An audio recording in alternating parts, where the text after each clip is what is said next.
Good evening, ladies and gentlemen. Welcome you all to the Transylvania lecture series organized by the Matthias Corvinus Collegium. These events aim to bring together leading thinkers and opinion makers to debate the most relevant issues in the world today. I am Anna Bardos, a second-year university student specializing in international relations and European studies, and also an MCC student in the School of Social Sciences and History.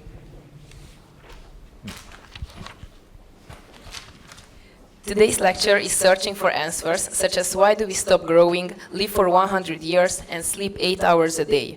Why do all companies and people die, whereas cities keep growing and the pace of life continues to accelerate?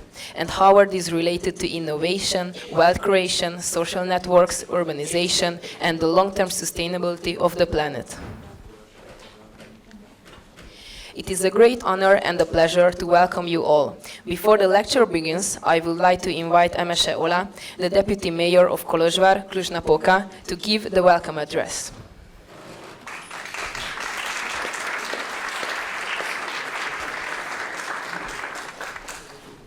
Thank you very much. Ladies and gentlemen, please be welcomed here in Cluj-Napoca, and it is a great honor for me to welcome you in this status of mind. And I hope that you will really enjoy your stay here in Cluj-Napoca and will enjoy tonight's debate about very vivid problems of our society. I think Mr. West will present a great thinking process about how we can balance between life growing, between development of our cities, of our society, and ourselves. So I think it will be a very interesting debate upon these subjects, and I'm very proud that this lecture is taking place, or will take place here in our city. We are very proud of our city's development, recent development, and I think that it is due to people who are living here, the innovative style of the youth mainly here in Cluj-Napoca. So I'm very honored to be here among you tonight, and hope you will enjoy this very interesting perspective that will be presented throughout tonight. Hölgyeim és uraim, nagy megtiszteltetés köszönteni Önöket ma este egy olyan érdekes beszélgetés keretén belül, amely teljesen új perspektívát nyújt mindannyiunk számára arról, hogy mit jelent az önfejlődés, az élet, a városok fejlődése, és mindezt West professzor úr szavaival és leképzett és jól kialakított teóriái alapján. Azt hiszem, hogy nagyon érdekes beszélgetésnek leszünk ma este részesei, és azt kívánom Önöknek, hogy jól érezzék magukat, és éljenek a lehetőséggel, hogy mindannyian újakat tanuljunk, és miért is ne kérdezzünk, és készítsük fel magunkat az újakra. Köszönöm szépen!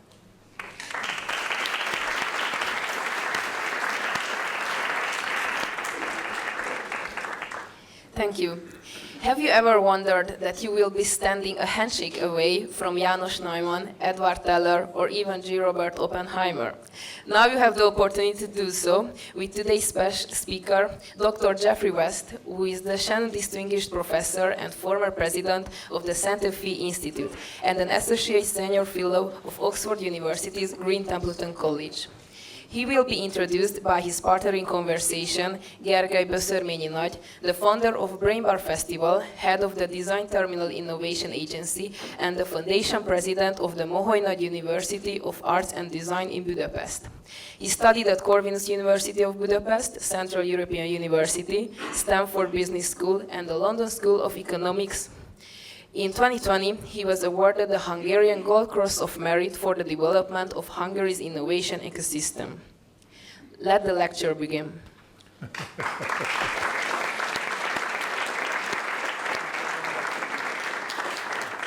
You gotta go up.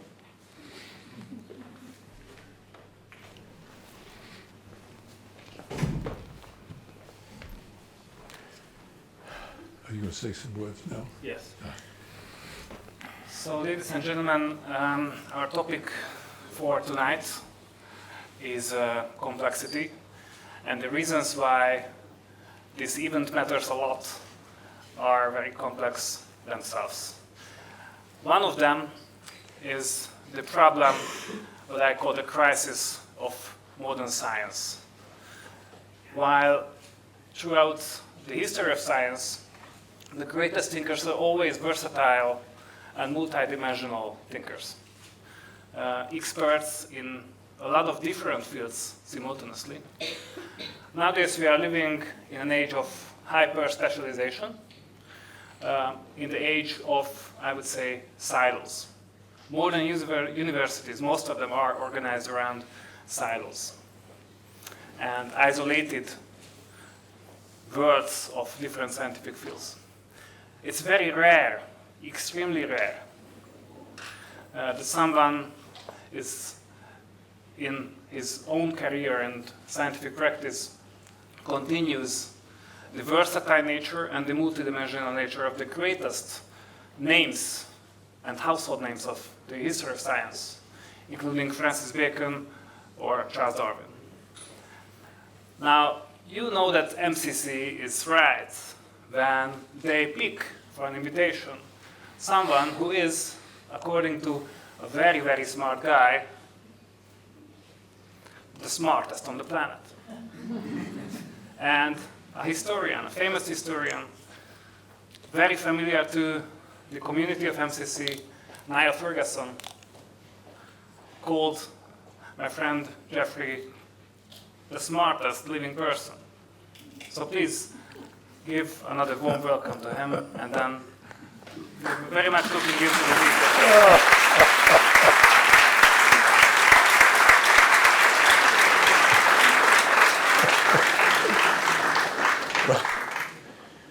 Impossible to give a talk after that. But thank you for that very kind introduction, and thank you for MCC and the various organizers for inviting me and for their extraordinary hospitality and generosity. Myself and my wife, is that me? No. My wife Jacqueline, I've had a wonderful few days here, and we thoroughly enjoyed Cluj and the area around and so on. So with that, let me give this little talk and try to give you a sense of some of the issues that we face and put it in some slightly different perspective, some slightly different framework, which is sort of encapsulated in this title, except actually the talk is this way round. It's more this than the second. The second is maybe an example of the first. And also it's going to be, necessarily so, because I'm covering a very large territory, a bit impressionistic, very much from kind of, 100,000 meters high, looking down on very coarse-grained and so on, and lots of loose ends and so forth. But I hope to leave you with a slightly different way of looking at problems, both at the personal, collective, and global level. Okay. And most importantly, I'm doing it all, as I say, shamelessly from a physics perspective, because I'm a physicist by training, and the way I think about the world is primarily through a physics lens. And so I thought I would spend the first few minutes just saying something about physics, even though I'm sure most of you are to varying degrees familiar with it. So I'm going to start with a quote by a man named Steven Weinberg, who got the Nobel Prize some years ago for unifying the two most fundamental forces of nature, the weak and electromagnetic. And he said, our job in physics is to see things simply, to understand a great many complicated phenomena in a unified way in terms of a few simple principles. That's pretty grandiose. And I changed that into something even more grandiose, a bit more detailed. Searching for underlying laws and principles leading to something quantitative, something that's computable, testable, predictive, and also looking for the commonalities and interconnections across all of life. And the lens through which I look for example, looking at an ecosystem like that is this. And of course, I'm not going to do anything technical here, but underlying everything I say are things like this. So here's another couple of quotes. This is from one of the most influential biologists of the first half of the 20th century, J.B.S. Haldane, brilliant man, who was one of the founders of modern genomics. And he made this pithy little remark. He's not a mathematician or a physicist. An ounce of algebra is worth a ton of verbal argument. And finally, about physics, from one of the most successful entrepreneurs and businessmen in the 21st century, I tend to approach things from a physics framework, and physics teaches you to reason from first principles rather than by analogy, and I suspect no one in this room would guess who said this. They can speak up if they do, but it's this man who you recognize as Elon Musk. I'm not sure this is a good advertisement for physics, frankly. Now I have one last quote from a physicist, Max Planck, who gave us the idea of the quantum. The chief law of physics, the pinnacle of the whole system, is, in my opinion, the principle of least action, which I'm not going to go explain what that means, other than it can be summarized, and this is crucial because it runs through everything else I'm going to say. All of the laws of physics are derived from something being optimized. So there's this remarkably, quantum mechanics, electromagnetism, relativity, all come from something called action being optimized. And I'm going to take that theme through into the messy world in which we live. This is the messy world in which we live. It's the only place in the universe, the only truly interesting place as far as I can tell in the universe. It's more interesting than the universe itself because of all the stuff that goes on it and all the stuff that's difficult to explain, because physics can explain most of the universe, including its origins, its evolution. But trying to explain this right here is a huge challenge. And that is already been introduced by Geoffrey. And thank you for being here, by the way. Under all these systems are complex adaptive systems. They cannot be simply described by simple equations. Unlike these kinds of systems, which can. This is what I would call simplicity as distinct. They can be complicated, but they're not complex. And finally, one last quote from a famous physicist, cosmologist, Stephen Hawking. He was asked this question at the turn of the millennium. Some say that while the 20th century was the century of physics, we are now entering the century of biology. What do you think of this? To which he replied, I think the next century would be the century of complexity. Obviously, I believe in that too. So I'm going to begin this little presentation after that little introduction by showing you a picture of taken by a NASA satellite of the Earth at night in 1840. Well, of course, there wasn't one. This is my estimate of what that picture would look like. There it is. You can barely see anything. In fact, there's probably more than you would see. Here it is 100 years later, 1940. I chose because that's the year I was born. And here it is, roughly speaking, now. And you know what's happened. You know what these represent. These night lights represent cities, urbanization. But what they truly represent, of course, is the burning of the surface of the planet. The planet is just burning up because all of these night lights are being fueled by fossil fuel. So we're just burning the surface of the planet. So it's sort of a no-brainer. You don't have to be a physicist to know that this is going to heat the planet and it's going to change the climate. Sort of obvious. But it's happened over an extraordinarily short period of time. It's gone from there to there in just my lifetime. And so what that represents in numbers is that if you average now into the future, into the mid-century, we're urbanizing well over 1 million. Many people estimate 2 million or more every week, which means as we speak, we're adding the equivalent to New York metropolitan area every few months, and what you see around you here every few days. So by the end of the week, there's another Cluj on this planet. Well, that's pretty amazing. There is not another Cluj. There cannot be another Cluj, I understand. Well, you know what I mean. So we live in this faster than exponentially expanding socioeconomic universe, and it's manifested, of course, by this. You're familiar with things like this. This is, of course, the population growth over the last 10,000 years, beginning from when we were hunter-gatherers, learning to speak, learning language, discovering agriculture, eventually becoming sedentary, forming communities, and then cities, and then something extraordinary happened. I don't know, can you see my pointer on this? Yeah, vaguely. But something extraordinary happened, of course, 200 years ago with the discovery and exploitation of fossil fuels and the development of entrepreneurship, capitalism, free markets, and so on, which has led to the extraordinary society to which we're all privileged to participate in, and it's been phenomenal. And that is also reflected in every metric you want to measure about the planet.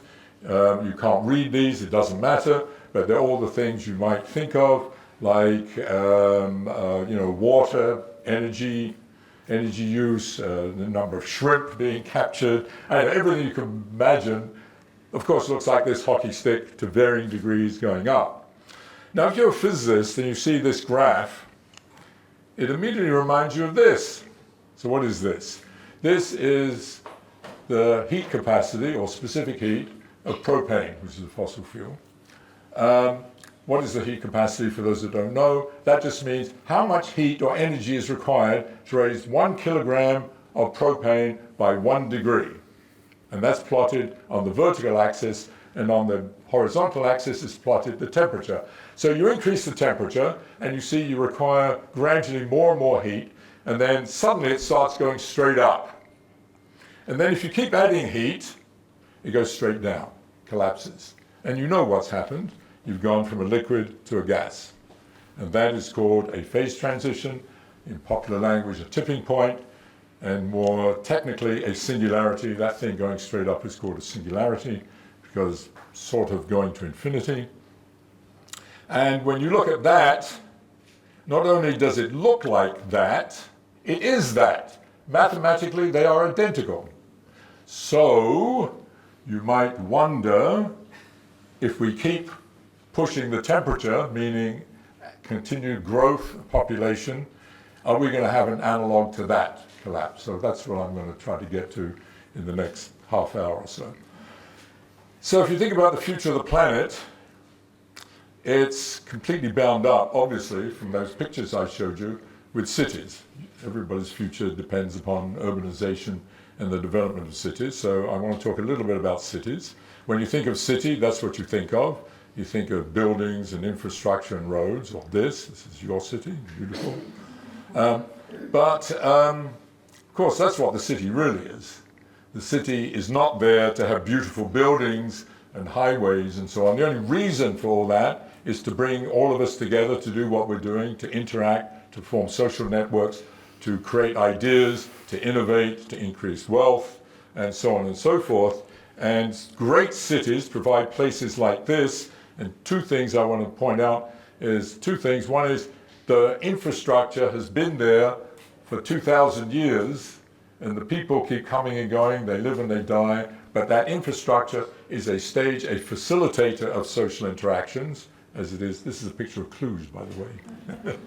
Or provide places like this, theaters, sports stadiums, offices, buildings, and the city is the interface between its infrastructure, which is a facilitator, and the social interactions between people. Here's a picture of the greatest city in the world, New York City, about 150 years ago. And those buildings are still there. People are still doing exactly what those people are doing. They don't look like that. They're creating wealth and so on in order to have this increased collective intelligence. So just what I said, this is the most amazing machine we've invented, and because it is the machine that creates wealth, knowledge, innovation, ideas to increase standards and quality of life for everyone in principle.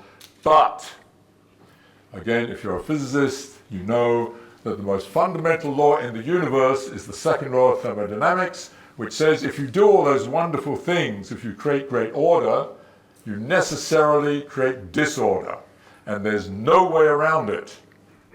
So you create what I would call social as well as physical entropy, which means whether you like it or not, you're going to create things like, not necessarily these particular things, this and this and this and this and this and this and this and this.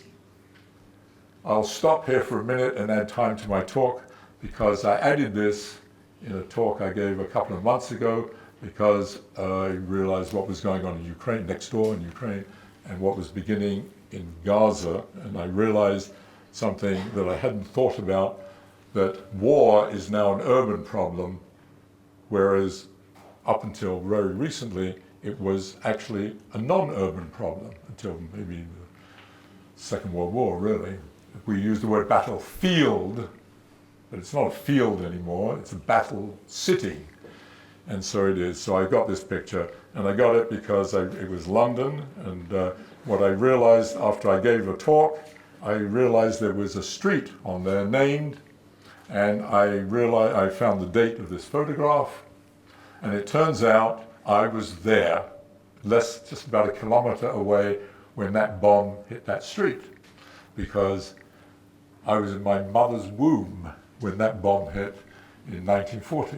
So it's kind of amazing in a way. It just brings it viscerally home. Anyway, that's got nothing to do with anything, just a personal story. But all these things happen, and this is what we want to avoid, or this, and so on. So all these things and all these phenomena, here's the crucial point, are not independent. They're all highly interrelated. Each one is a complex adaptive system in the way I talked before. The whole thing is a complex adaptive system of complex adaptive systems. And if you don't recognize that, if you don't recognize the interconnectivity between these things, this is what happens. This is a stupid little cartoon, but you have this, and this is the solution, and this is what happens. And we know this time and time again. Okay. So we use that word complex adaptive system. Cities and companies and organisms are quintessential versions of them. But what are they? They are on the one hand, I've just said it, their physicality, from a physics viewpoint, their thermodynamics, their physicality, the energy, the resources, and so on, their metabolism, if you want to think in biological terms, integrated and in tension with the information being exchanged between people and between institutions. So it's sort of in the biggest picture, it's on the one hand energy, and on the other hand, information. And those two come together, and they all come together through networks. Networks play a crucial role. So you're familiar with some of these obvious physical networks, and they're very reminiscent of these networks that are biological networks. And if you take a physics view, you want to have principles for these networks, and I'm going to flash this on. You won't have time to read it. There's only one point I want to make. These are the fundamental principles constraining these networks, and the only one I want to emphasize down here is that these networks tend towards optimization so that, for example, the cardiovascular system that we all share, that we share with every human being that's ever lived, every mammal that's ever lived, is one that has evolved to minimize the amount of energy our hearts have to do to pump blood through that system to supply energy resources to our cells. You minimize that so you can maximize the amount of energy that you devote to sex, reproduction, and the rearing of offspring so that you can propagate your genes forward. That's called Darwinian fitness and was the essence of natural selection, evolution by natural selection. And this is optimized. And so the point of all this, and the hard part of this, is put this into mathematics and do what I said a physicist is supposed to do if he's doing his or her job. And if you do all that, something amazing happens, and that is you derive this, which is how metabolic rate, which is how much energy, how much food you need per day, changes with the size of the animal, the size being given by its mass. And there it is there, and it's plotted logarithmically. Logarithmically simply means you go up by factors of 10, 1, 10, 100 instead of 1, 2, 3, 4. And that's because if you wanted a mouse and elephant on the same graph, you'd probably have to have a piece of paper from here to Budapest or somewhere, I don't know. Anyway, so what you derive from this is that it should be, if you plot it this way, the simplest possible thing manifested in the most complex phenomenon probably in the universe, namely life. And it's kind of amazing because we believe that every one of these organisms, every subsystem, every organ, every cell type, every genome has evolved with a unique history. Everything is historically contingent, everything is individualistic, so you would have expected these points to ride like sort of all over the map, all over the graph, reflecting their evolutionary history. Quite the contrary, they line up beautifully on this, constrained by these networks. So to put it slightly simply, the other point is that the slope of that line is predicted in the theory to be 3/4, even more bizarre.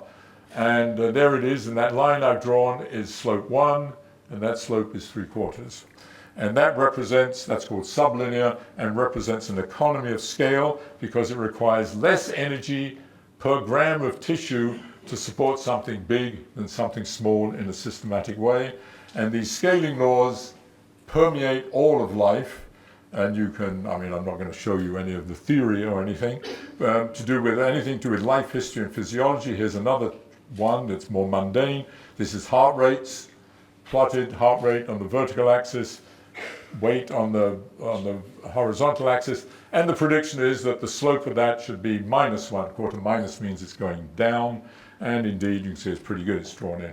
And you can do this for 50, I don't know how many. You can derive these for almost anything. And I just show you some of them. You can't read it, it doesn't matter. But they're all the same. This is all of life. And all of them have slopes derived in the theory. And their slopes are all dominated by the number 4, 1/4. So, going back to that, sorry. So here's what's amazing. Here's this extraordinary diversity and complexity. Here's all the wonders and beauty of life with their tremendous variability. But they're all unified by the number 4. They all fall on these lines. It's kind of amazing. It doesn't matter what form of life it is. And the theory predicts it because they're all derived from the structure of networks, the mathematics and physics of network. Now I'm going to do one example because the title of this talk. So one of the results of this is that if you ask what is the metabolic rate of a cell in vivo, that is in your body, that decreases with the size of the organism in which it sits with a slope of 1/4, same kind of thing.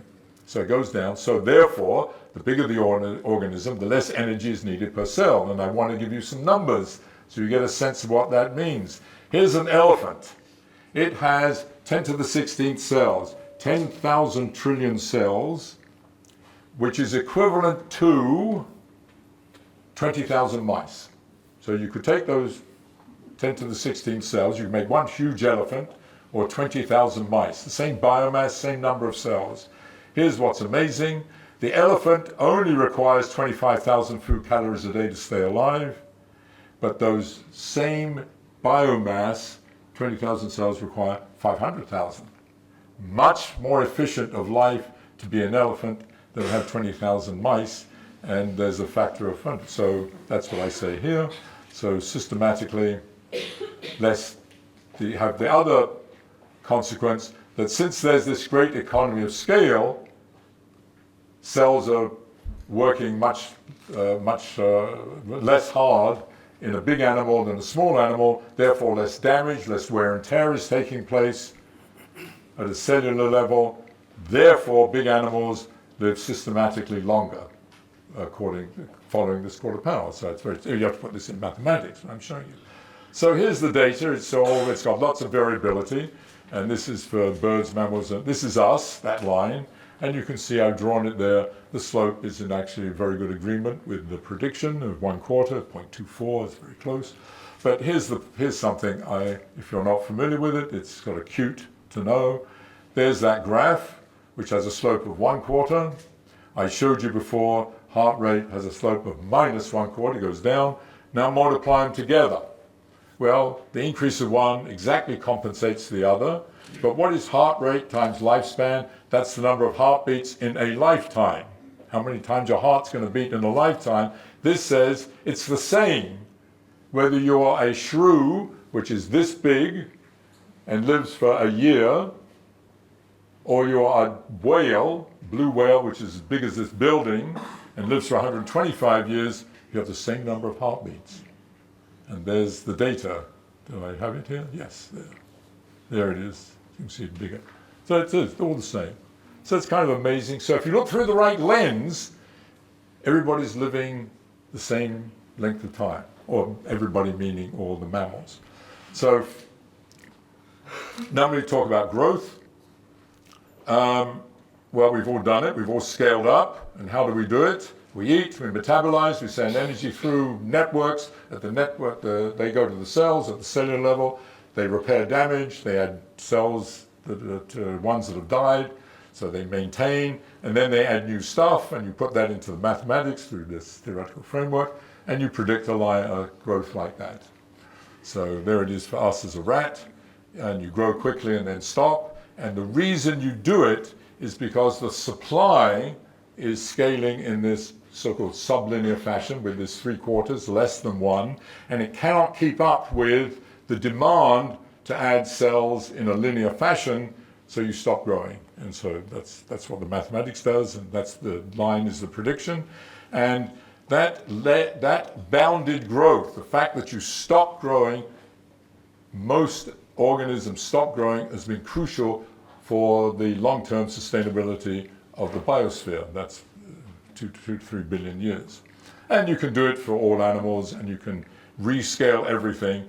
Again, I don't want to go into this in any detail. And if you look through the right lens, I'm not going to explain the details of how you rescale, the theory tells you. But if you look through the right lens, everybody grows in the same rate. And that line is, the form of that line is predicted by the theory. So if you look through the right lens, everybody lives, is born, lives, and dies in the same rate, roughly speaking, approximately. So everyone is a scaled version of everything else. It's quite beautiful in a way. So the question is now, let's move on to cities. To what extent are they like that? Are they scaled versions of one another, etc.? Well, they are networks, and did they have hidden laws like we just saw in biology? Well, they do have networks, these infrastructure networks, but I already said maybe the most important thing is they have something that biology doesn't have very much of, but dominates our world, and that is social networks. And that's what I said cities are for. And you've probably seen graphs like this. A node there is a person, and those lines are people that they are connected to. And the point about this network is misleading, this picture is misleading, because of course all those people have to be somewhere. So one of the constraints on this is that you have to be in some place. You're here, you have to go somewhere, so you also have to move. So there's this interconnection between the infrastructural networks, transport networks, mobility networks, and supply networks with social networks. They're completely intertwined and they play off each other. And so that picture I showed is actually a combination of all these things that's going on. So you have the same kind of idea. What are the constraints on this? And again, you have to have some network principles, and I rush ahead with the things that are optimized. Namely, you might speculate that cities have evolved to some degree in order that you can get from A to B as quickly and as straight as possible. It's very hard, but you do try to do that. You don't sort of go halfway around the world to come back here. That's what mostly people have tried to do, and there's strong evidence that that's the case. And at the same time, cities have evolved in order to maximize social interactions, in the way I said, in order to produce wealth and innovate and so on. So if you do that, you do all that, you in fact predict those scaling laws, and there they are. This is for just it's just something mundane. This is gas stations, petrol stations versus size, plotted logarithmically for 4 urban systems in Europe, and you can see they're like biology. First of all, they're all quite similar. They are sublinear. That means there's an economy of scale. The bigger you are, you need less gasoline stations per capita in a systematic, predictable way. And what's interesting about this is true of urban systems around the world. It looks exactly like this in China or in Japan or in the United States and so on. But even more surprising is that it's true for all infrastructure. Doesn't matter, this is just gas stations, but the electrical lines, the road line, the roads, the gas lines, the buildings and so on, all scale in this way. They follow this simple rule, and the slope of the only difference with biology is the slope of this is 0.85 rather than 0.75, so there's a little bit less of an economy of scale. So that's sort of the infrastructure side, but the interesting side of cities is us, because as I keep emphasizing, all of that infrastructure is there to support social networks, and what happens, maybe I can go back to the picture, maybe. What's happening here is A is talking to B, B is talking to C, C is talking back to A, and we build on each other. We have positive feedback, and we're continually creating ideas. Almost all of those ideas are irrelevant, and no one cares about. They die, but every once in a while, that dynamic produces quantum mechanics, the theory of relativity, produces Amazon, it produces Google, it produces General Motors, whatever. That's what happens. That's how we do it, by this positive feedback mechanism and of production of ideas. So, and that leads, instead of sublinear scaling, meaning the bigger you are, the less per capita economy of scale, the bigger you are, the more per capita. The more you bring people together, the more ideas, the more innovation, etc. And instead of, and I haven't emphasized this, the slowing of the pace of life, bigger things move slower in relatively speaking, they live longer and so forth, their heart rates are slower. Instead of that, instead of slowing of the pace of life with increasing size, we have the increasing pace of life, and all this comes out of the theoretical framework in a systematic way. So here's the data, here's some data of, and you can see by eye, they all slope. These are for many different metrics which you cannot read. There's divorce rates and, restaurants and patents, ideas, crime, disease, everything. I mean, this is just a small, they all scale in the same way, and this is from places all over the world. They all look the same, all the same. So to summarize that in English, I wish I could do it in Romanian or Hungarian, I can't. The good, bad, and the ugly come together. So if you double the size of a city in an urban system, on average, you save approximately 15% on all infrastructure, all the various things we said, and at the same time, you, you increase all socioeconomic activity, so all the good things, income, wealth, ideas, patents, education, creativity, and so on, but all the bad things, crime, AIDS, flu, disease, and so on. So they all come together, and they all scale in the same way. Why? Because they all come from us. They're all part of social interaction. So all of those increase by about 15%. And of course, COVID. I wrote this original slide during COVID. So they come from social interactions, and here's some sort of proof of it. This is work we did with some MIT colleagues.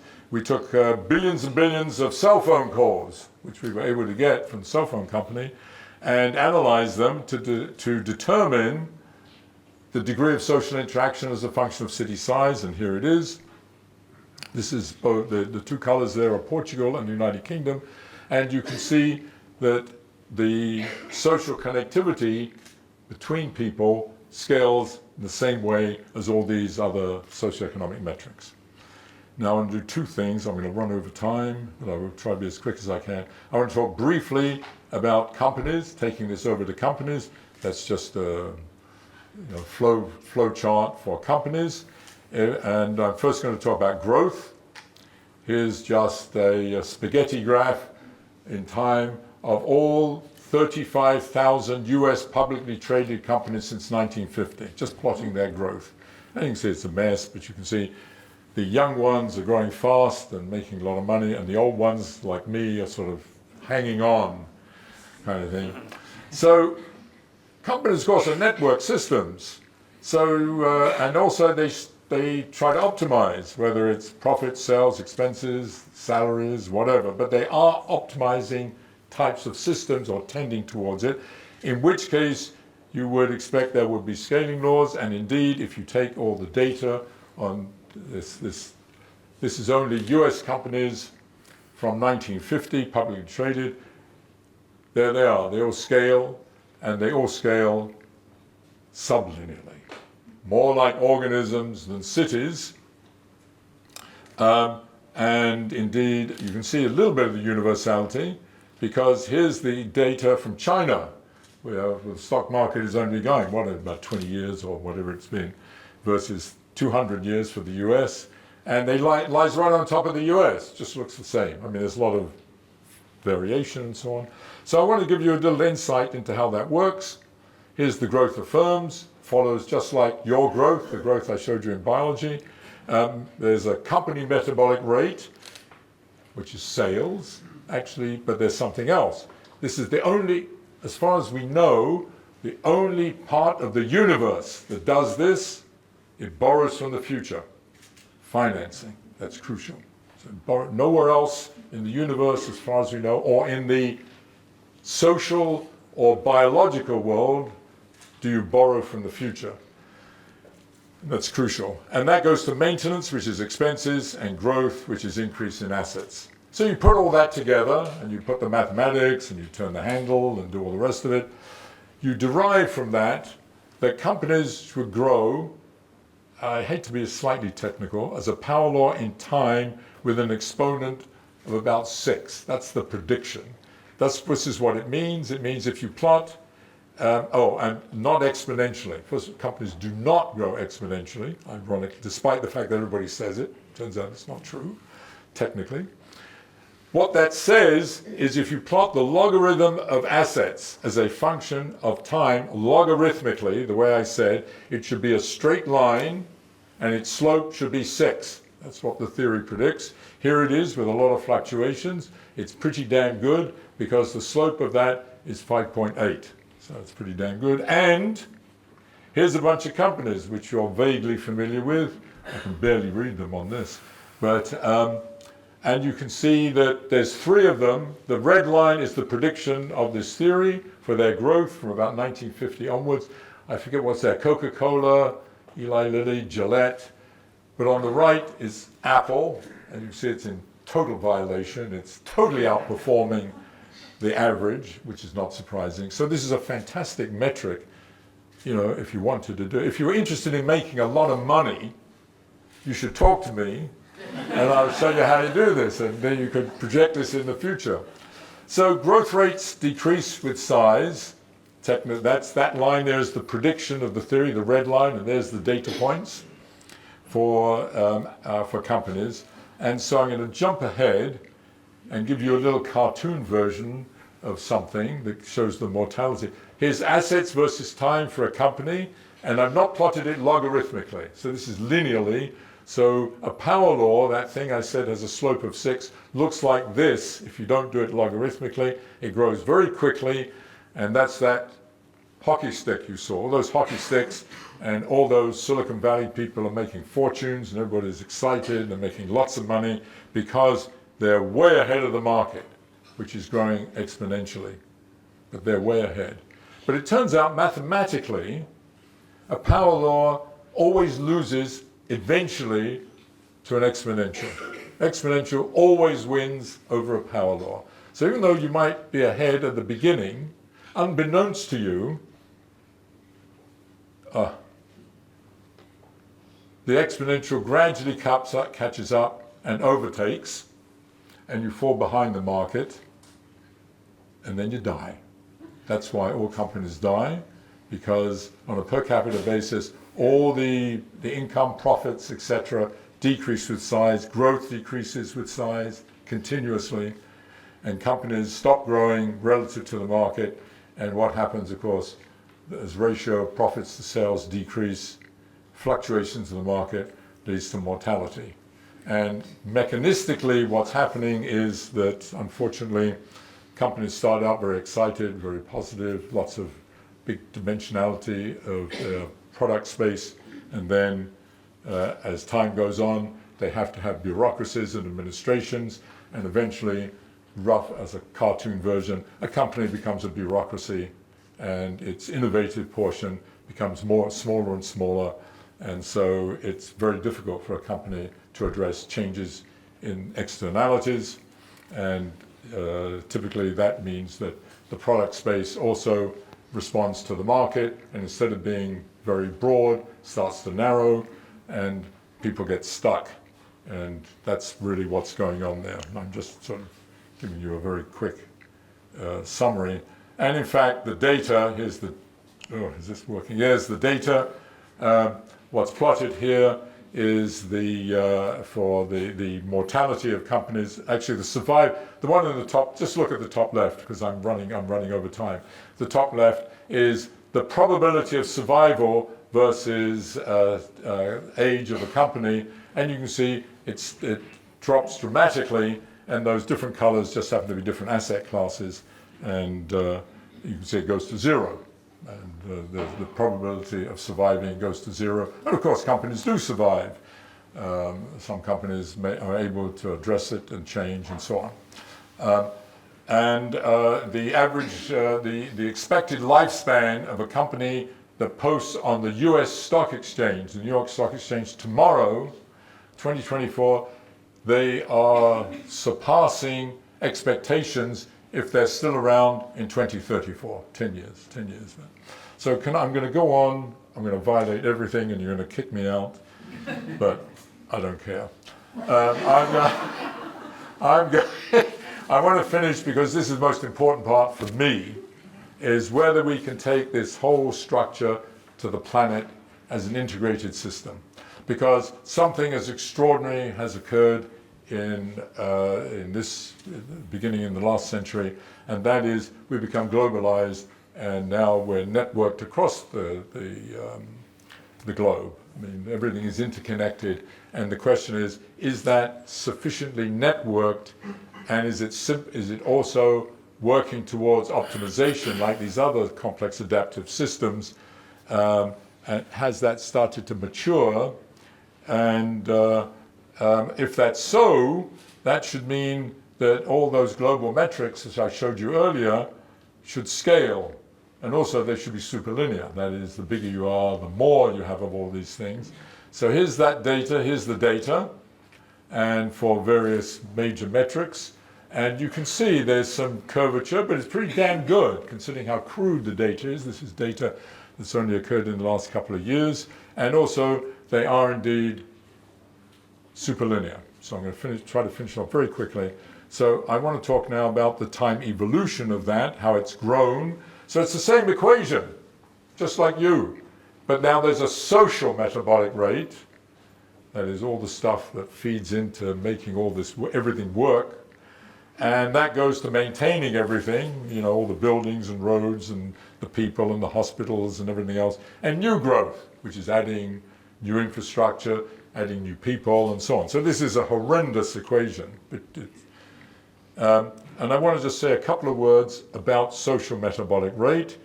This was our metabolic. This is us as biological organisms. If you look where you are, I don't know if you can see man, woman there, and you look across, you see something that surprises most people.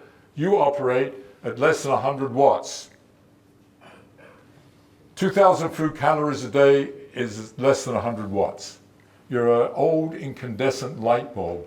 You are unbelievably efficient. It's extraordinary. So that's what that is. You're a light bulb. And in terms of the energy, which is amazing when you think how much energy we use in our social world, and I'm going to come to that.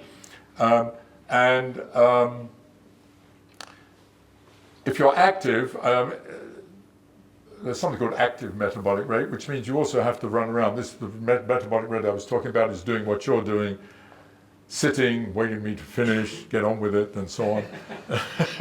And there's an active metabolic, you have to hunt and gather, and that's about 2 to 3 times more. And there's still people on the planet that operate at 200 or 300 watts.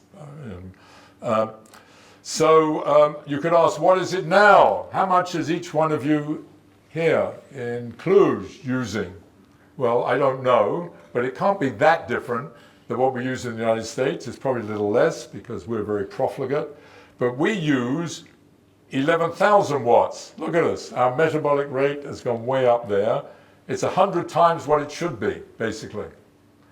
What does that mean? All these lights, this building, all those cars, the roads, your refrigerator, your iPhone, everything contributes to this extraordinary amount of energy. So you can turn this around and ask, how much are you really in size? You think you weigh 70 kilograms. That's bullshit. This is what you weigh, 30,000 kilograms, because that's how much energy you're using. Or about a dozen elephants. You're killing the planet. We are killing the planet.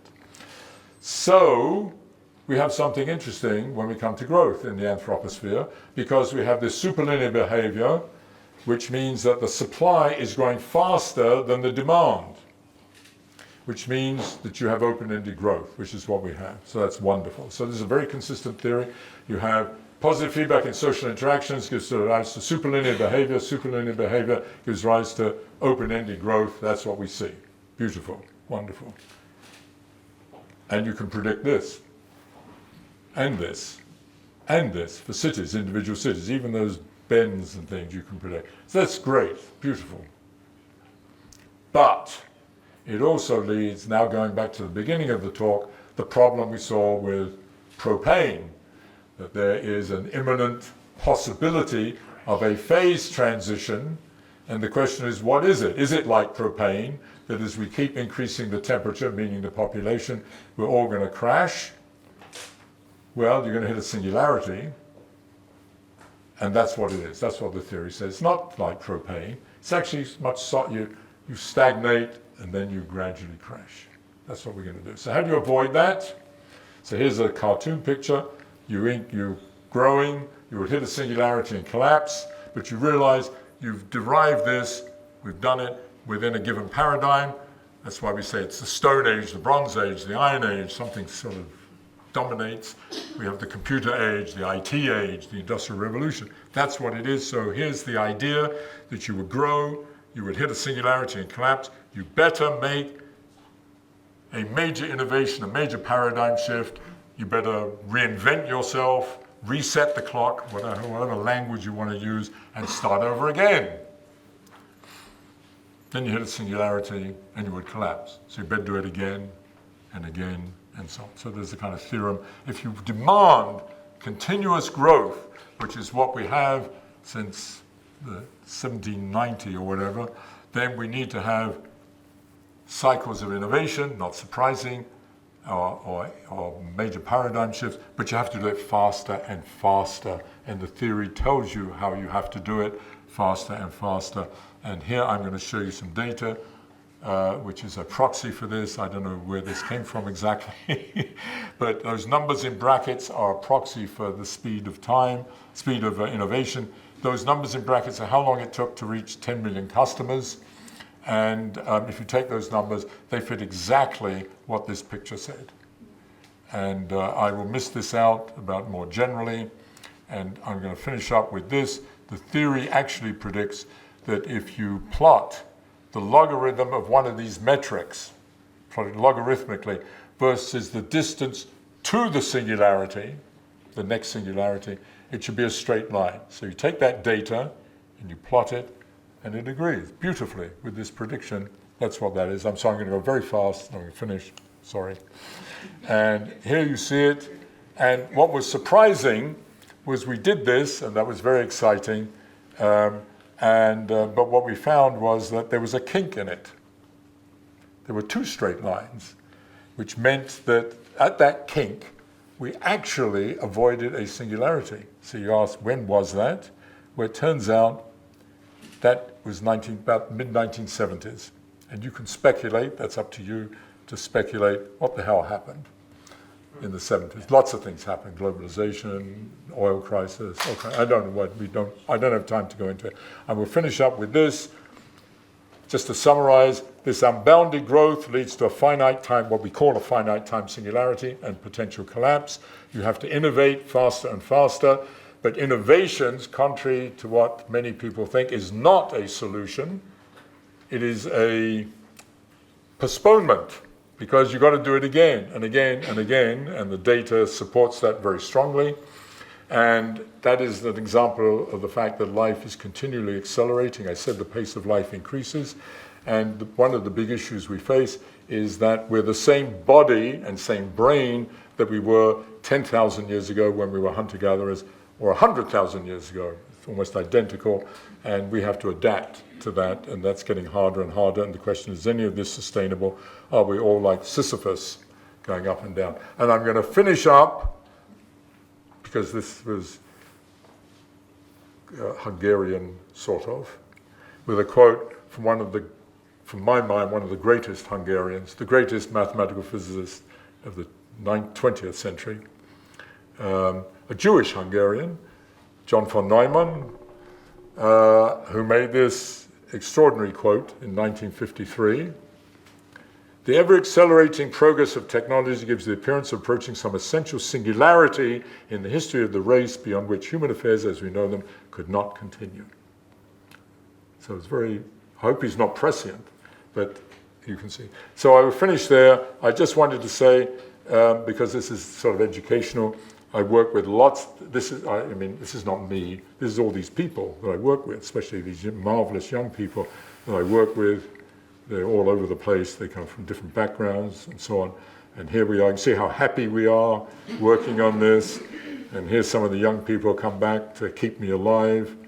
And that's the end. So I'm sorry.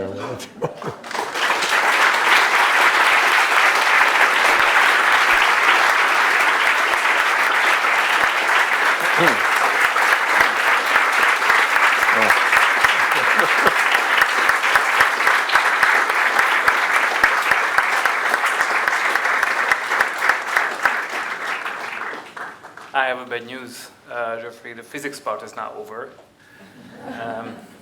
Everything is physics for some degree, of course, as we learned. But I have 4 slightly different topics to discuss in the next couple of, I would say, 20 minutes. Yeah. So very briefly.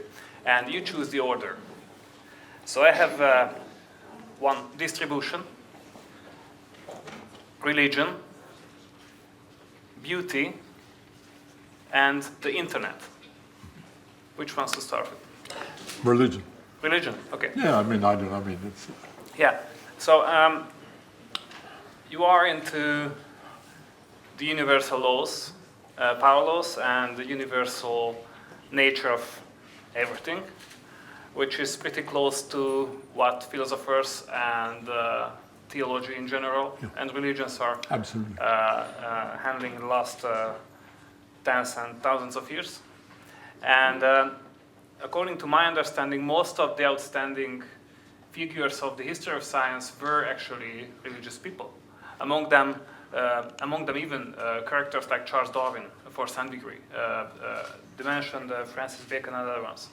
So I'm just curious about your opinion, your personal take in the connection between religious thought and scientific thought, and the divergence and convergence between the two. Oh boy. You have 5 minutes for that. That's obviously a very long discussion and a very delicate discussion. First, I need to correct you about Charles Darwin. Charles Darwin was brought up as a very religious man, extremely religious, but when as I mentioned, people had large families, as you know, and even though he was very wealthy, 3 of his children died, and his favorite daughter, I think he had 12 children, his daughter Anna, who was his favorite child, died at age 12, and he was already thinking about natural selection and so forth, and he broke with the church at that point. He became He rejected God completely. I mean, I read in his diary Yeah. that he thought that this whole thing that we are discussing here Yeah. cannot be coincidence. Yeah. So there Well, he must said be, that, yes, but he certainly broke with the church, which he'd been, Which is and a he different certainly, thing. yes, it is.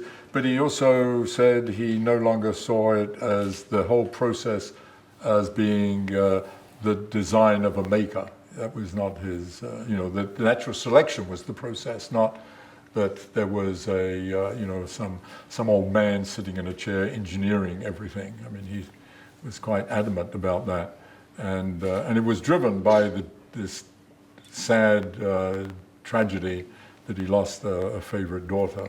Anyway, that's although this plays, of course, an important role because, of course, the whole role of death plays a crucial role in religion, and one might even argue that a lot of religion is inspired by the whole question of what happens to us after we die, and the fact that it's very hard to confront that. But let me go to what you said earlier. I think it's probably true that many scientists have ended up being, whether they would call themselves religious or not, I don't know, but feeling some form of spirituality, which is a little bit different.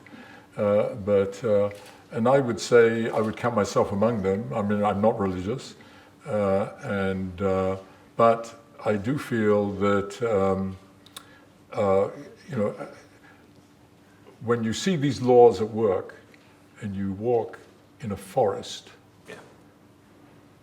and I remember when I didn't show you any of the work to do with plants and trees and forests, but they satisfy all these laws. But I must say, after I derived some the general laws about forests and trees, I was hiking in the forest, and you walk through and there's just big trees, small trees. I mean, it's all a big mess, it looks like. And I remember walking through and thinking, my God, how extraordinary, how fortunate I am that I know, but the trees don't know, and the forest doesn't know, that they actually are obeying an extremely regular mathematical law in a statistical way. And the individual trees and the forest as a collective. And it was, the only word I have to describe the feeling was one of spirituality, that there was something beyond. But I'm not, in the end, in fact, I think one of the big questions about science, and physics in particular, is how far can you push the paradigm to understand some of these phenomena, and the other ones you mentioned in your little introduction there. How far can you push this way of thinking? And I think that's up for grabs. We don't know. We don't know how far you can have a kind of principled, analytic way of understanding the kind, what's going on here, even. So I don't know, but I think there is the one thing where there is a close connection, but I don't know if we would call it religious, but Western religion, the sort of Judeo-Christian tradition, has, to some degree, been looking for unity. Yes. Right? I mean, that there's one God. I mean, there's this kind of slightly, I'm going to offend somebody by saying, aberrant idea that there might be three, a trinity. In fact, by the way, thinking of that,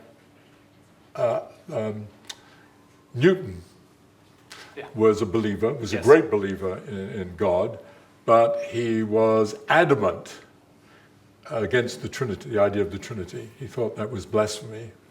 And in fact, he happened to be in Trinity College, Cambridge, and they asked him, they wanted him to become the master of the college, and in order to be master of the college in the 17th century, you had to believe in the Trinity, and he didn't. He said it was blasphemy, and but physics has always strived towards looking for unification, commonality, and so on. And you know, I consider religion to have been a different attempt to try to do that.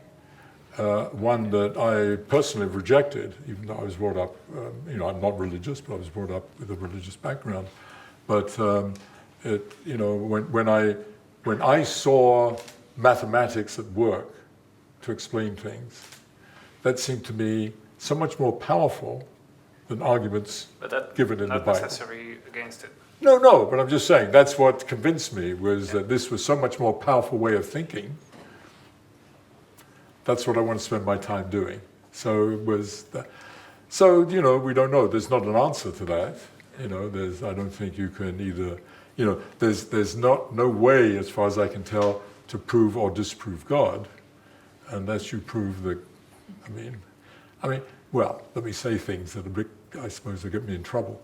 But it's extremely difficult to believe in the kind of God that is projected as all loving and all giving and all caring.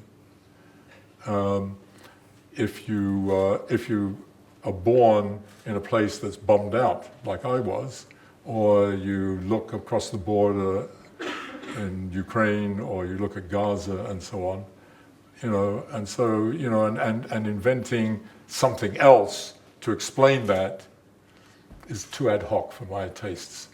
Maybe a devil at work or something. Right. So anyway, I'm sorry, Right. We're in a whole different area here. So we have 3 more: distribution, beauty, and the internet. Wow, beauty. Okay, we'll talk to beauty. Okay, so I don't know. you mentioned many times optimization. Yes. And even minimization. And I'm really in trouble when it comes to the coherence between optimization and exceptionalist performances and exceptions and outstanding things. So one of your slides was about the Pantheon in Rome. Now, the Pantheon in Rome. So the Pantheon is a 2,000-old building made of concrete, which was pretty much a mastery of human engineering. We do not build those kind of buildings right now. No.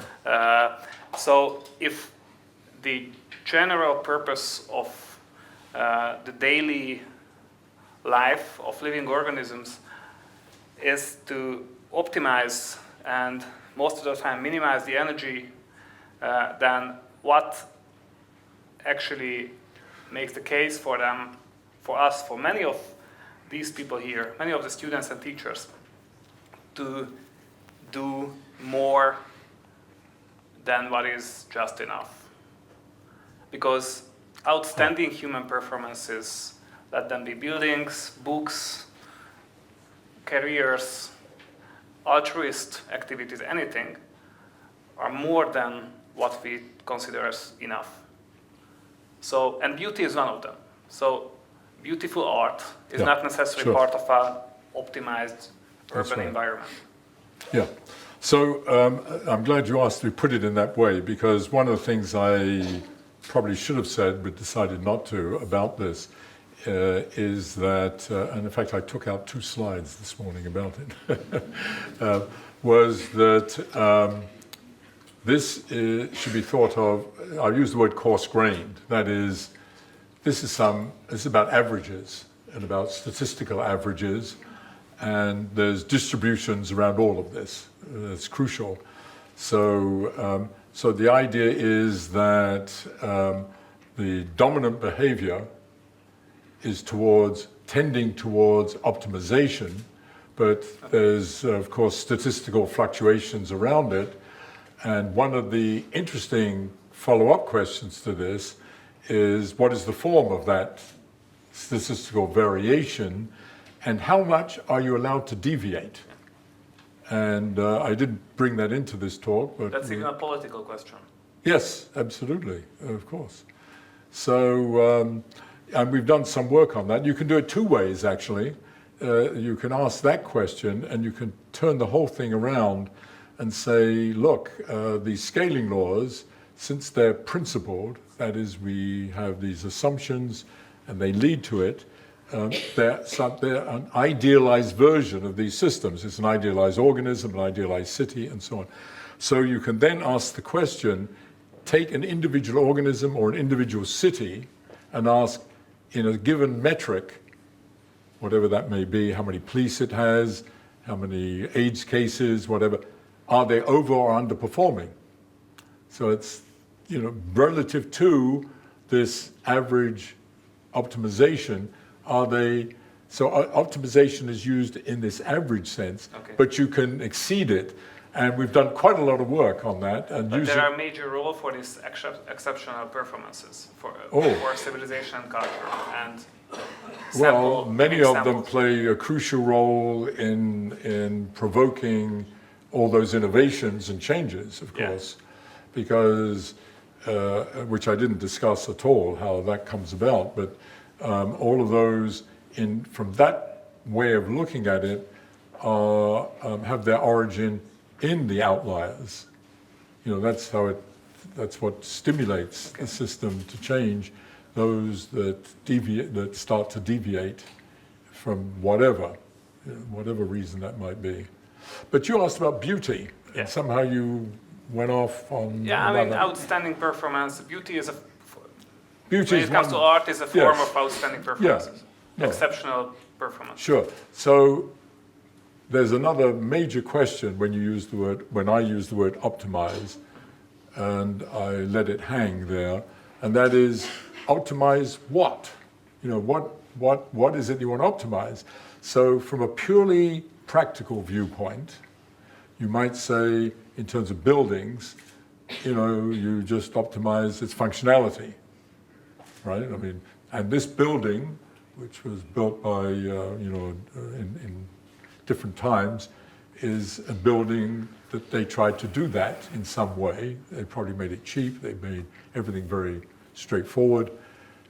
It has very little beauty, but you might have a different architect or a different system that wants to optimize beauty, and then you get, the Guggenheim Museum, or you get you get the Pantheon, maybe, or whatever. You get something beautiful. So you might want to optimize that. So it's not clear a priori what it is that these systems are optimizing. I gave some suggestions there, and in the end, the proof of that can only be in deriving its consequences and then confronting those consequences with observation and data, which is what I tried to do.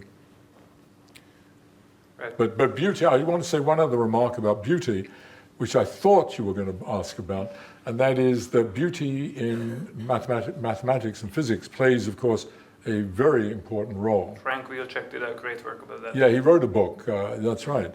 And but it always does, and in part of the training of especially a theoretical physicist, is the recognition of beauty in the mathematics. The mathematics itself has beauty, and mathematics itself is a subject that honors beauty, whereas physics, it's what I said, that process of calculating and confronting with data is primary, but beauty is a sort of parallel criterion.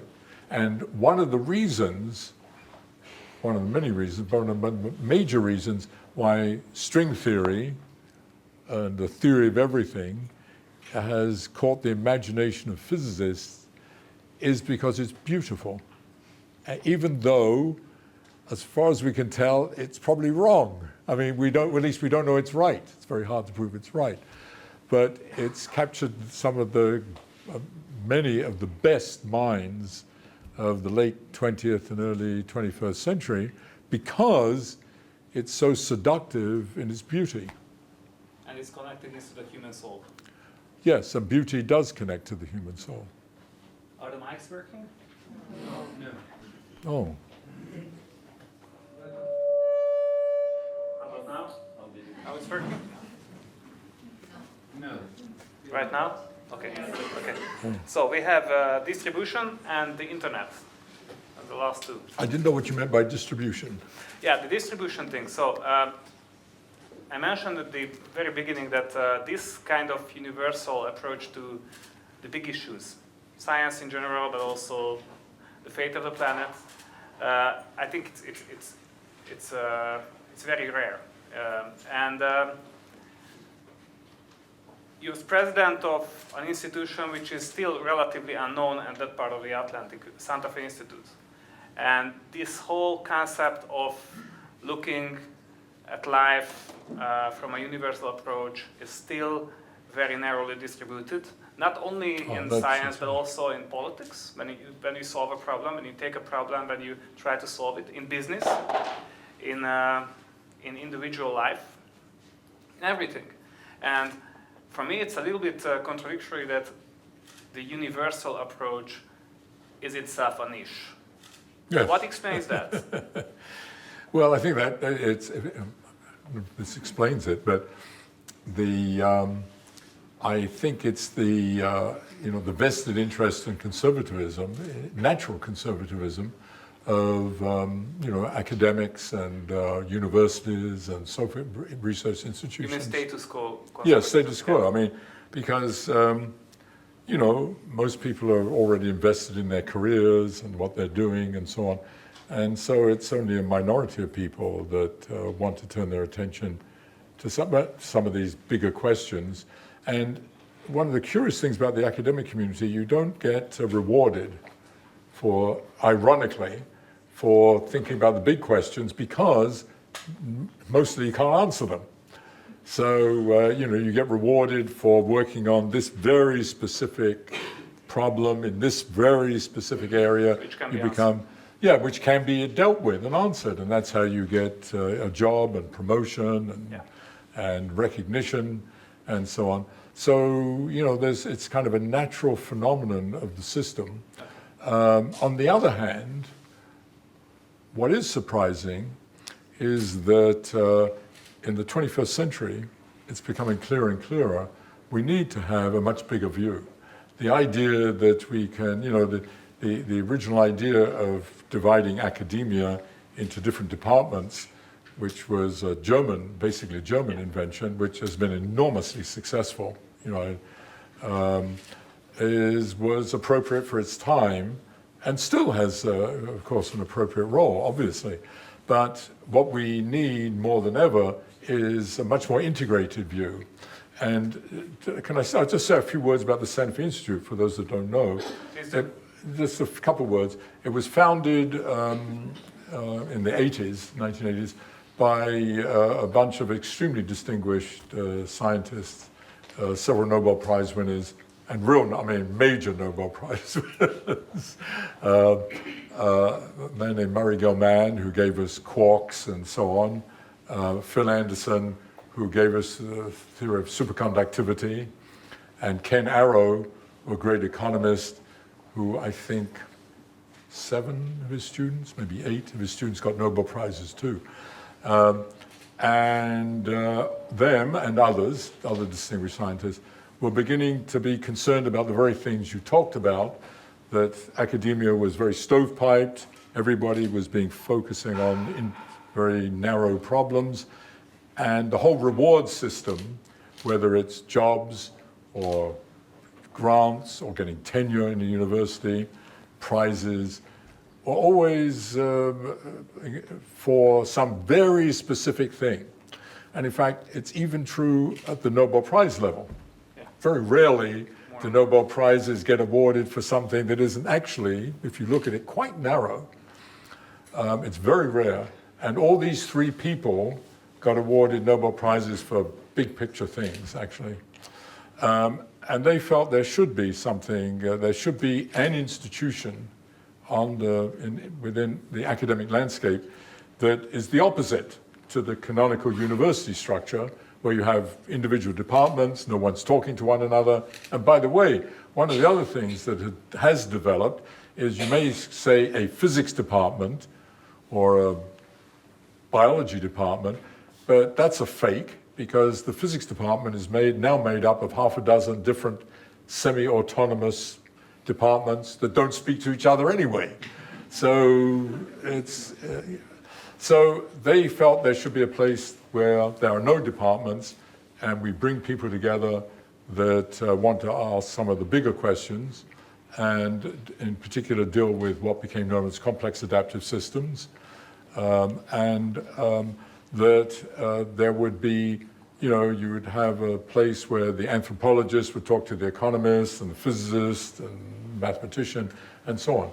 And so they started this place in the 1980s, and because they was, partly because they were so distinguished and well known, they did attract a lot of people, and since then the place has grown in that respect, but you can't do that. Well, it's a big question mark. Does it scale, so to speak? Because it's hard to imagine that you could do that on a big scale. So the place is very small, it's purposely kept very small. And the way it scales is to have a very small resident faculty, resident researchers. So I suspect today in Santa Fe, there might be 35 or 40 people on the campus. But the community that participates in it is hundreds, if not thousands. And so part of the faculty is distributed around the globe. Their primary appointment is elsewhere, but their secondary appointment is at the Santa Fe Institute, and they spend, well, some only spend a day there, some spend 3 months, and so on, but they come and go. And it's a very dynamic kind of organization. And so its idea is to address some of these issues in a highly cross-disciplinary, transdisciplinary, integrated way. So some of the collaborations have been kind of extraordinary. Mine with, my God, I didn't show you, but those pictures of all those lovely people. There were in fact, so you have political scientists, anthropologists. They're all together. I have them in that IT group. People. And that group of people that worked on some of this were from that. And just to give you another sense, so I'm a physicist, but I have, for example, at the moment, 3 people that work with me, the postdoctoral, work very closely with me, who are, one is at the professor at the Kellogg Business School at Northwestern, another's at the Sloan School of Management at MIT, and another is at, I forget the name of the European Business School in Barcelona, some professors. And these so that's sort of a kind of reflection of this, I'm a physicist, what do I know about business? But it turns out, we've worked on things, the city work, the company work, the work we've done. One of the questions we work on that got them jobs was an interesting one, is the one about, everybody, I'm sure everybody in this room does it, except maybe the vice mayor. I don't know where she's gone, she left. Bureaucracy. Why is too much bureaucracy? Everywhere there's too much bureaucracy. It strangles everything. Well, we all complain, and it was because we were complaining. One day we sat around and said, actually, maybe it's not true. Maybe in order to run, MCC, or to run, the city of Cluj, or to run the country of Romania, actually, it has, roughly speaking, the right number. Who knows? Is there a science of that? Well, it turns out, as far as we can tell, there isn't. So amazingly, we put a proposal into the National Science Foundation, complaining to them about the bureaucracy, and they gave us, believe it or not, $2.5 million to do it. Now for the internet, I will need my phone, which is on the floor. Please just give me that. So, I'm not sure how many of you are familiar with the movies Jurassic Park. How many of you? Vaguely, okay. Yes. Okay, so may you remember a guy, the leading, I would say, the narrator of the Jurassic Park books called Ian Malcolm. Malcolm was a mathematician in the books and a chaos theorist. And according to the books, he was actually with the Santa Fe Institute. Yeah. And he had an interesting, we are talking about a fictional character, of course, but he had an interesting monologue in one of the sequels about the internet. Oh, I just wanted to read it and to ask you to reflect. So, the internet means the end of innovation. This idea that the whole world is wired together is mass death. Every biologist knows that the small groups in isolation evolve the fastest. You put 1,000 birds on an ocean island and they will evolve very fast. You put 10,000 on a big continent and their evolution slows down. Now for our own species, evolution occurs mostly through our behavior. We innovate new behavior to adapt. And everybody on Earth knows that innovation only occurs in small groups. Put 3 people on a committee and they may get something done. 10 people and it gets harder. 30 people and nothing happens. 30 million, it becomes impossible. That's the effect of mass media. It keeps anything from happening. Mass media swamps diversity. It makes every place the same. Bangkok or Tokyo or London, there's a McDonald's on one corner, a Benetton on another, a Gap across the street. Regional differences vanish. All differences vanish. In a mass media world, there is a less of everything except the top of 10 books, records, movies, ideas. People worry about losing species diversity in the rainforest. But what about intellectual diversity, our most necessary resource? That's disappearing faster than trees. But we haven't figured that out. Now we are planning to put 5 billion people together in cyberspace. And that it all frees the entire species. Everything will stop dead in its tracks. Everyone will think the same thing at the same time. Global uniformity. Well, that was written a long time ago, too. It was written 25 years ago. Yeah, right. So it's kind of amazing. So you want me to comment on that? Yes. Well, obviously, I'm very much agree with Ian Malcolm. There's part of it, in the spirit of it, of course, we all recognize the problems that the internet has created and social media. I mean, this was before social media, by the way. It was. Which is amazing. That's why I was sort of asking the day. I mean, it's kind of amazing. I mean, it was just beginning. It was just sort of, but nothing like it is now. Yeah. So it was, again, very prescient that he would say that it would be so extreme.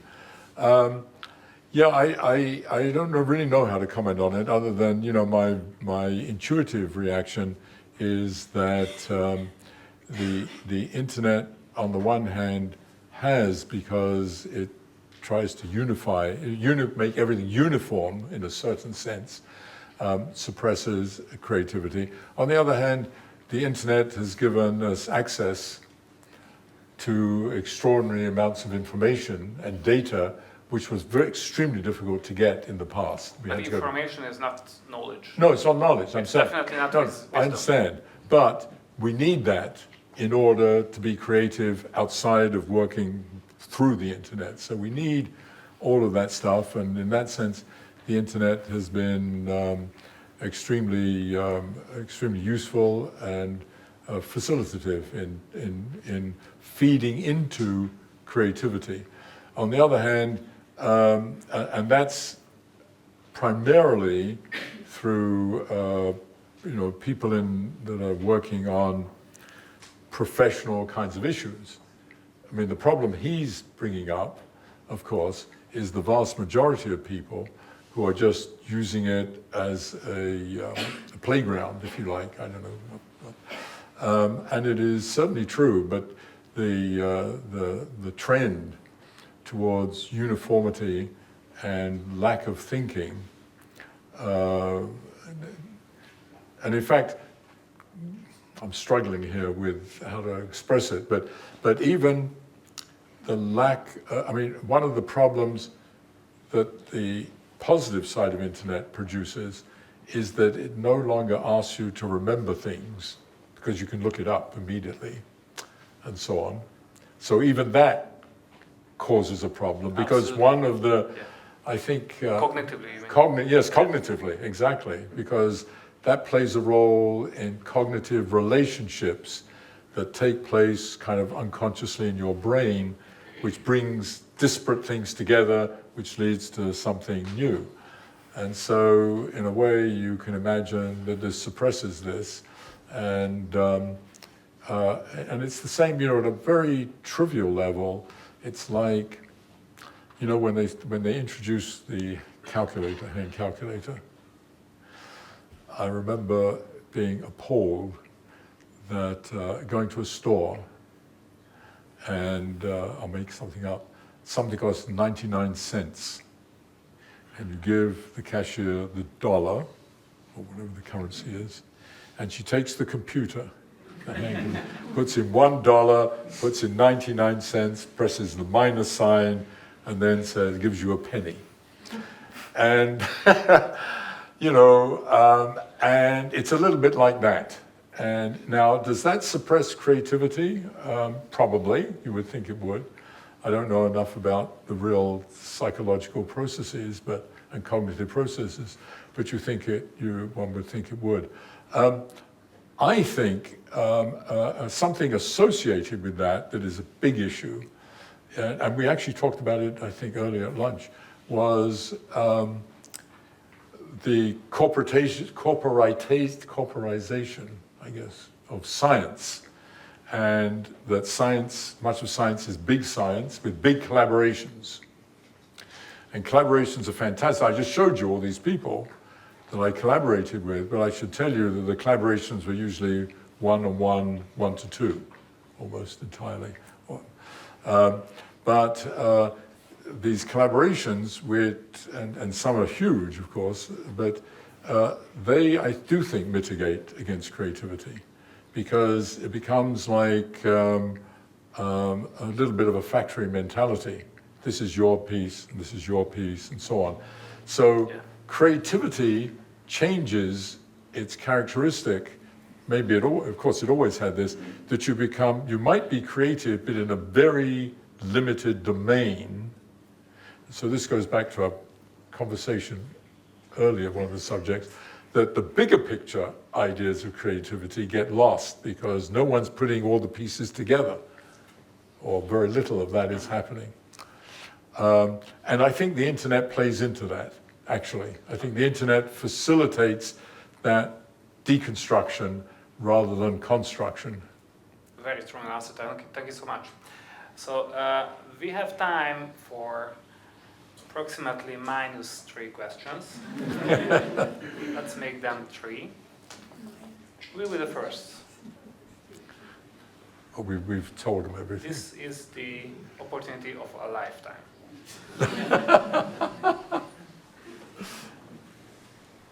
Hi. I have 3 questions, but I'm very, very interested. Please be loud. Yeah, you have to be loud. That's fine. Remember the slide with the mouse and the elephant? The mouse and the elephant, yes. Yes. So my brain went to dinosaurs.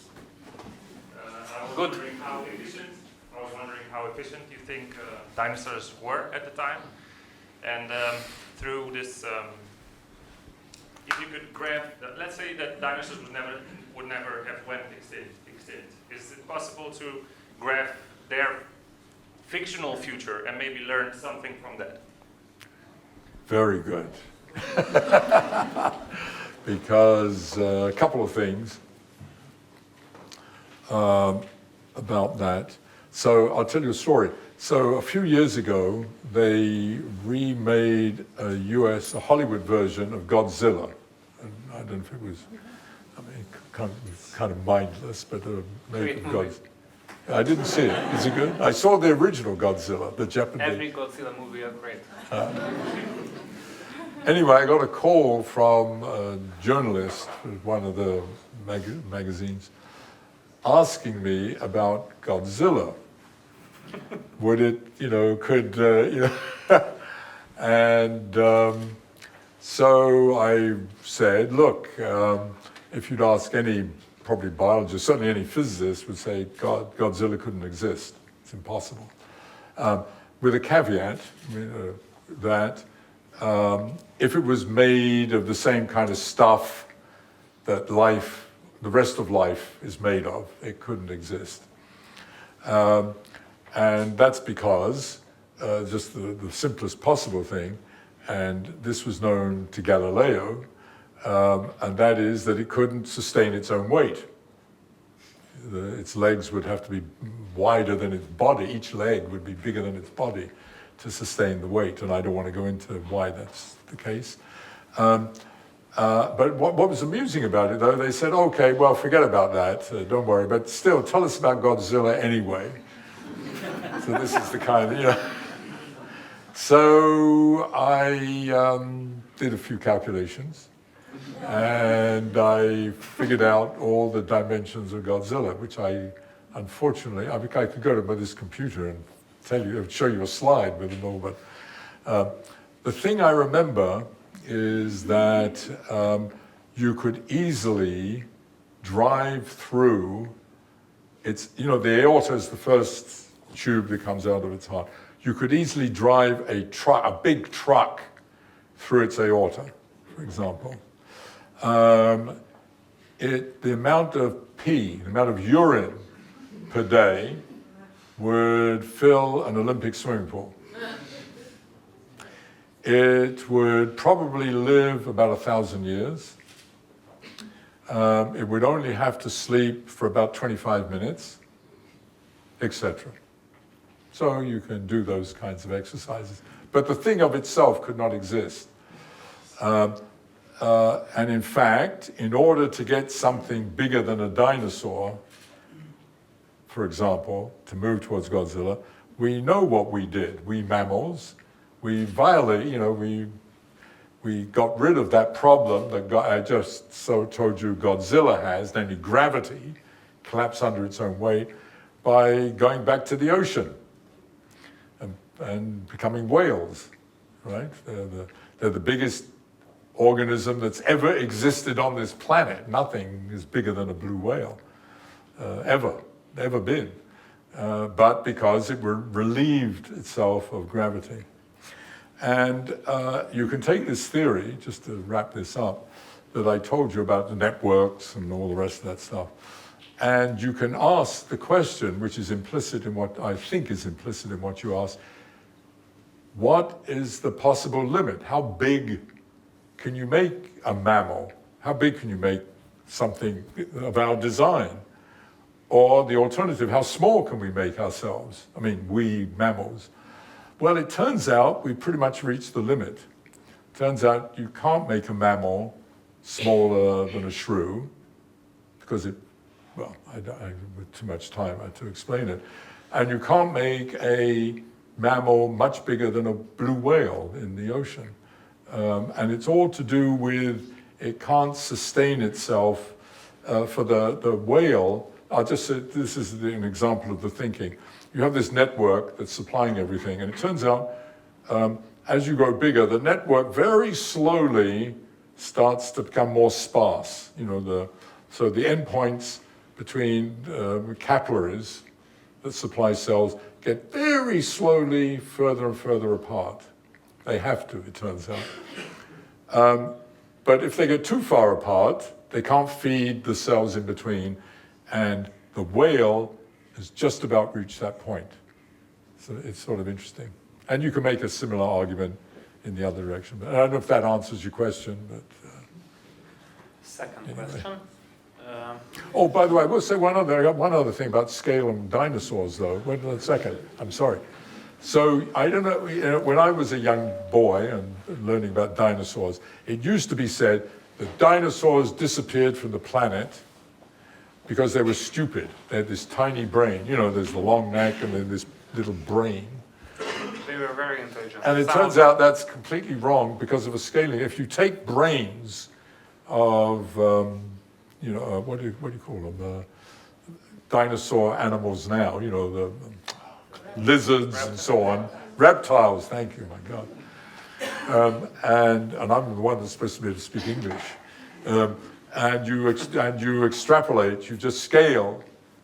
The dinosaur has essentially exactly the size of brain it should have for the size of an animal it is. So that's the kind of interesting argument you can make based on the kind of questions you asked. I'm sorry, I went. No, please. Go ahead. Please, came a little bit closer. Just a second. Do you see him? Yes? Hello. As a physicist, I have a very particular question. You used beauty comparing buildings. So what? Beauty to compare buildings. So I felt beauty used as a metric there. And the question is, how do we or you tend to, let's say, quantify beauty, entertainment, creativity, things that nowadays tend to go towards the points in which people innovate and bring a new start to elude the collapse. That's the question. Well, I don't know how, I mean, that's the question I sort of was trying to pose when I said, how far can you push this way of thinking? Because, how do you quantify beauty, for example, and love, and hate, and so on? People have tried to do some very crude version, but I think that's extremely difficult. But maybe, it's not, it's not inconceivable.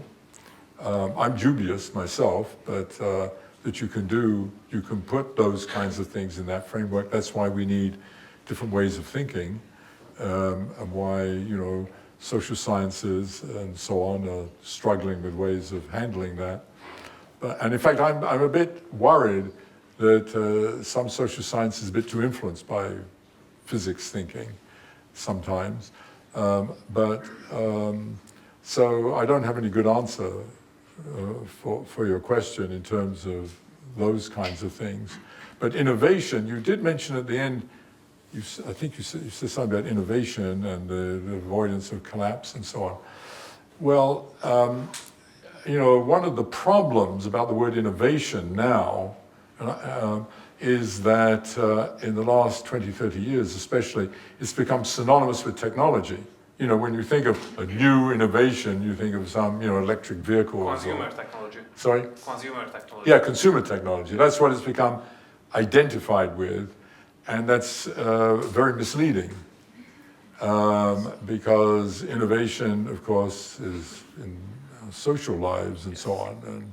And in fact, I think the kind of innovations that we can use to intervene in terms of, quote, saving the planet or getting a sustainable planet would involve things that are not technological, or at least technology will play a secondary role, because the most important thing is, I feel, innovations in social networks, social behavior, social being, and so forth. And that is extremely difficult, and it has to be a very special kind, because we've had, you have paradigm shifts that have been very positive.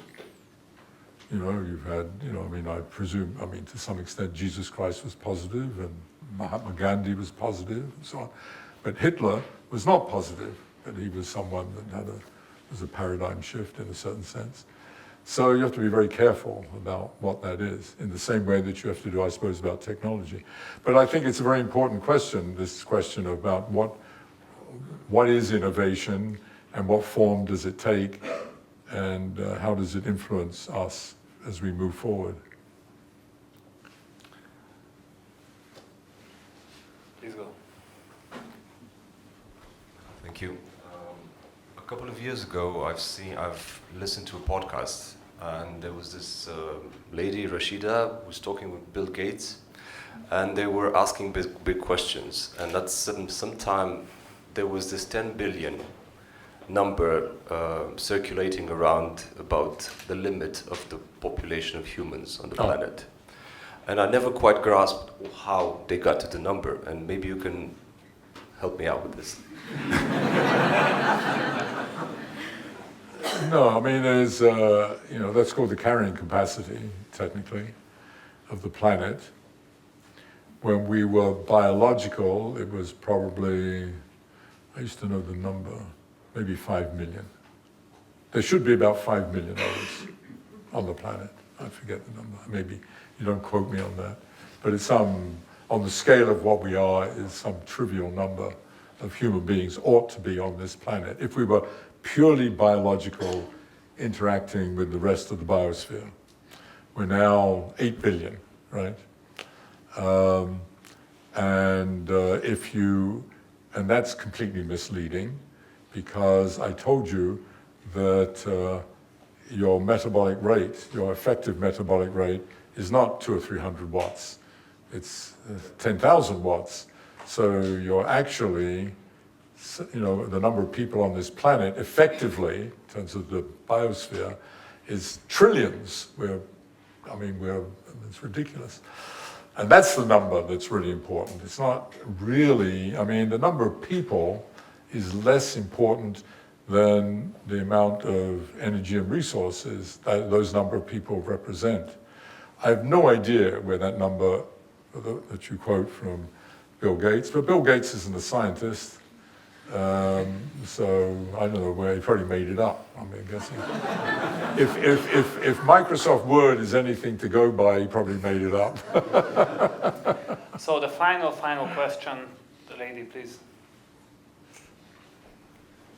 I was curious about the climate change graph that you said that there has to be enough innovation to maybe survive a little bit more and change the way the Earth is now getting warmer. So I was curious if there is any evidence that we are now making enough innovation to. Because I did. There is this Kurzgesagt YouTube channel. They are saying they are doing research, and they said that they researched this topic and they realized that now we are doing much more innovation than some years ago, and they said that probably it's enough right now. So I'm curious about your opinion. Well, hard to give a, first of all, there's the whole question of what you mean by innovation. What is an innovation? And then to quantify innovation. There's innovations in innovation. The iPhone is an innovation. Electric car maybe is an innovation. Maybe it's just a technological invention. The prediction of electromagnetic waves from Maxwell's equation was maybe the greatest innovation, that someone would predict electromagnetic waves without which we wouldn't be able to do anything, is maybe one of the greatest ever innovations. So I don't know how you quantify that. So I don't think the number of it, I'm not so concerned about the question of number of innovations. It's the quality of innovations and what they're innovating and what they're doing. Whether they are systemic, right? Sorry? Whether they are systemic. Systemic, yes, and that's more important than having another toy or gadget to play with. Who in the hell needs another, this is not an innovation, but who in the hell needs another fancy iPhone with some other piddly app on it that can do, I don't know what, that can, you don't need any of this. We could, all those automobiles out there driving on the streets, we could, I'm not saying we should, quite the contrary actually, say no more cars are going to be produced because we have enough and there's enough for all the people, and we just repair them. They're fine, they work fine, you like the cars, and so on. Well, so these are the kinds of questions more I think we have to ask. That whole question of innovating, getting new things, replacing old ones, and so on, and how you do that. And the thing that's extraordinary is that there isn't an integrated picture of the whole thing that's been developed, which I find, I see at the back there, someone I met last night, he's reading his iPhone, in fact, and he's an economist, so I'm going to say something about. It's disgraceful, to my mind, as an outsider, that economics hasn't erected a theory for all of this. Economics is mostly concerned with some piddly thing to do with some country. And I mean, I'm being purposely provocative, because it is extraordinary in dealing with these questions that we don't have a systemic big picture view of how to deal with it. What we need is what I would call, from a physics viewpoint, a kind of grand unified theory of everything, of, you know, physicists, economists, anthropologists, politicians, policymakers, I don't know, laborers in the street. We need everybody to come together in some enormous project, so to speak, that we start to think globally and systemically, because I think there's enough evidence that we're in a very dangerous position as we speak.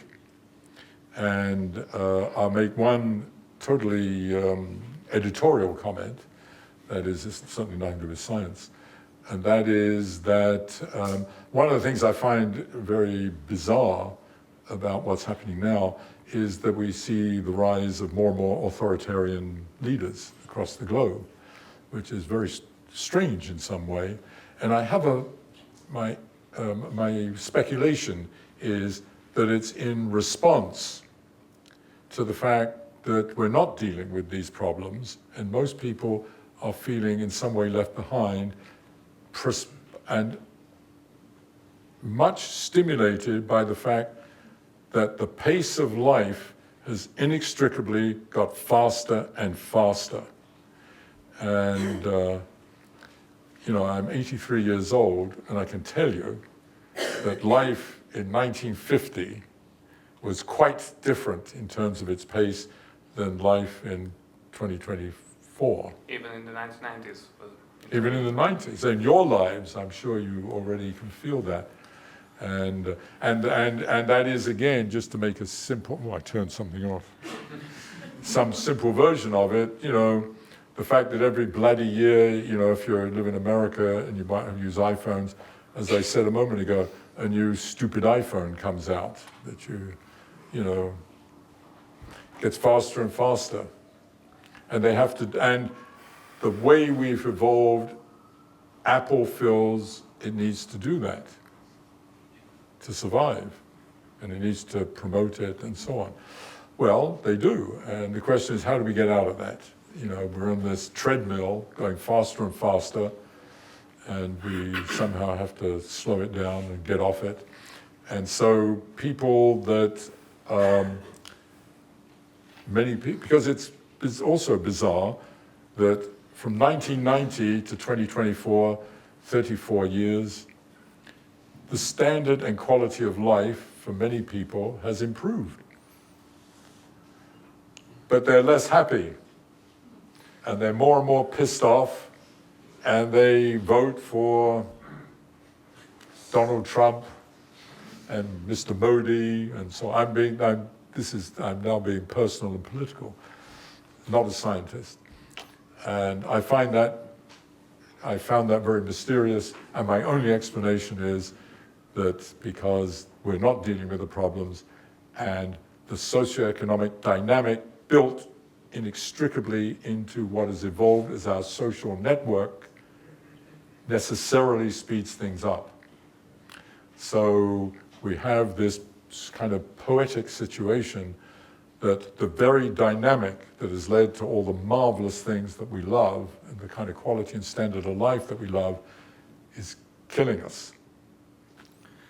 That's a good point to end. Yeah. So before see you go, Geoffrey, I would like to ask you for a big applause of someone else who is guiding you throughout these journeys, including this one. Thank you for your patience and for your kindness and for your presence. The marvelous wife of Geoffrey, Jacqueline. Please give up. Oh.